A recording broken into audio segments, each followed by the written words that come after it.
Kepala Kepolisian Negara Republik Indonesia Kapolri Jenderal Polisi Tito Karnavian meresmikan pemanfaatan Sekolah Polisi Negara atau SPN Batuda Polda Gorontalo yang berlokasi di Kecamatan Tabongo, Kabupaten Gorontalo.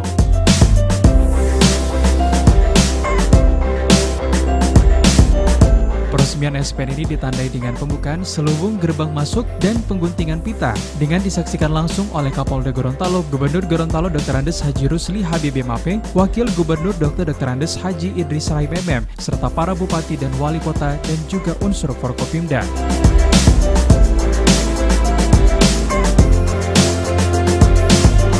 Kapolri pada kesempatan ini menyampaikan kekagumannya dengan pembangunan SPN. Selain bangunan dan fasilitasnya terbaik di antara SPN lain se-Indonesia, sekolah calon bintara tersebut tidak dibiayai oleh anggaran pendapatan dan belanja nasional atau APBN Polri. Namun satu-satunya SPN di Indonesia yang berdiri atas sumbangan dana pemerintah provinsi, kabupaten, kota, swasta, dan masyarakat.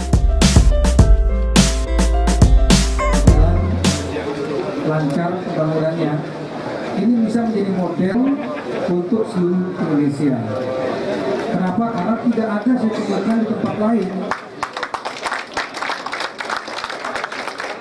Rata-rata di tempat lain membangun sekolah untuk pendidikan itu selalu meminta dananya ke Mabes Polri, sehingga ini menjadi beban saya selaku pimpinan Polri. Namun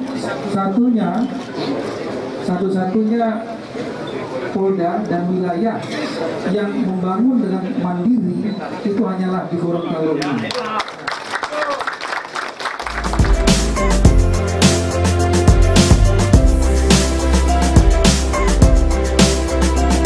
Sementara itu, Gubernur Gorontalo Dr. Andes Haji Rusli Habibie Mape mengaku pemerintah provinsi siap membantu kelanjutan pembangunan SPN Batuda A. Menurutnya, dana bantuan pemerintah tidak sebanding dengan manfaat dari sekolah tersebut yang mampu menyerap tenaga kerja dan percepatan ekonomi di daerah.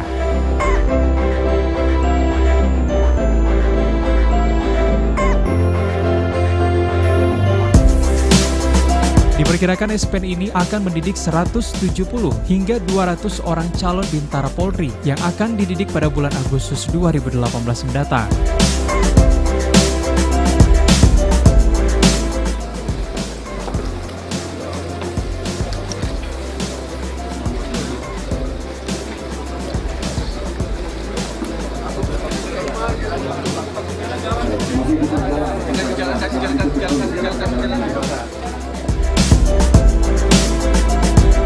Tim Liputan Advertorial Mimosa TV.